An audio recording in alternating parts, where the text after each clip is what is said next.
Hello and welcome to my vlog this week. Now this week is Sugar Awareness Week. Now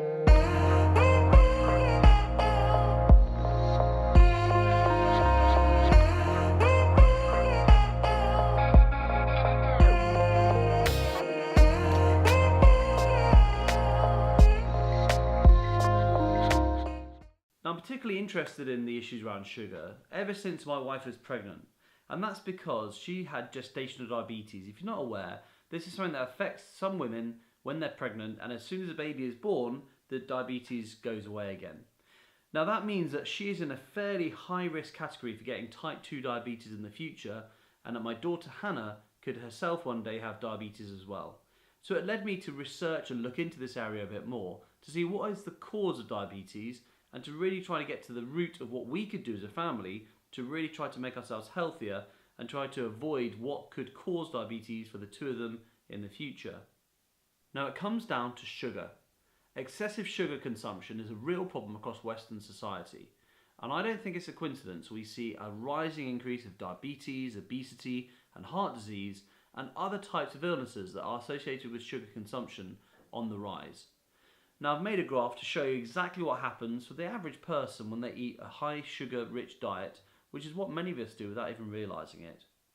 So I've made this graph to explain in rough terms what happens when you have a high amount of sugar in your diet. On the, if you look over here, the y-axis, I've put blood sugar level with low down at the bottom, high at the top. And on the x-axis, I have the different main meals of the day. This doesn't take into consideration snacks that people might have as well. And the orange line, of course, represents the blood sugar level, which I'll be adding to this graph as I talk through it. So just a quick disclaimer before I go any further, I'm not a doctor or a scientist, and nothing I say in this talk should be construed as medical advice. I want to share with you some of the things that I've read about the dangers of sugar and some of the things I've learned from talking to a growing number of doctors and scientists who are warning us that the increased consumption of sugar may be the cause of a number of health issues affecting society today. Now I'm going to put in the description box underneath this video some resources you might find helpful if you want to find out more about it. So on the graph itself you can see that we've got breakfast, and if you have a high sugar level, if you have a high sugary breakfast to start your day with, then what's going to happen is your blood sugar will go up and your body will secrete insulin to then make it go back down again. This is the way the body deals with high blood sugar. Insulin is a hormone. It's amazing really because it takes the sugar and it makes it into energy for your cells to use. It also takes excess sugar and turns it into fat, which is why you put on weight. You don't actually need really hardly any sugar at all, if at all, because you can get that from your carbohydrate intake. So in fact the insulin turns most of that to fat in your body. Now as your blood sugar level crashes down again, this is when you get your kind of mid-morning hunger. You can also get the secretion of adrenaline. Now adrenaline is a hormone that makes you feel anxious, it makes you have the cravings, it makes you want to eat again. Now the same pattern continues the rest of the day for lunch if you have a sugary diet, and again for dinner with adrenaline being released afterwards. So why is this a problem? Well, it all comes down to sugar and insulin spikes can cause inflammation. Now, inflammation is actually something that your body does to heal itself. For example, it explains why you get the red skin around a cut when it's healing, or why you get a temperature when you have an infection. But inflammation, when it happens at the wrong time, can also have detrimental effects.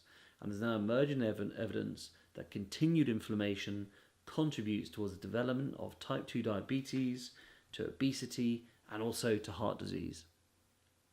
Now, this is a real problem for society because our Western diet is very high in sugar, and that means that we have a lot of people who have a problem with inflammation without even realizing, and can get to the point where they have insulin resistance, and that is the trigger point for obesity, diabetes and heart disease to occur. And our NHS is struggling just to try and keep up with our Western diet, which is ill suited for our bodies. So this week I was fortunate enough to go to the Action on Sugar event in the Houses of Parliament, where I saw different speakers from different organisations and charities talking about the danger that sugar poses to the health of our society. Whilst there I was able to talk to Dr. Hilary. You may know him from Good Morning Britain, I also spoke to Chris Bavin, who's of course the star of Eat Well for Less, and he was able to tell me why there's an impact of sugar in our society today, and more importantly, what can government do to really try to bring about a change in the way we consume sugar in the future. Now, one thing I learned when I started reducing the sugar for my family is how many products actually have natural sugars inside. Things that come from honey or rice syrup or other sources like maple syrup. Now, these may sound very good, and because the word natural is used, you think they might be healthy. Well, in actual fact, these are just as bad as any type of sugar. So be aware by looking at the label and seeing how much sugar is in your food, because I really believe that this will be quite detrimental to the impact of health of you and your family.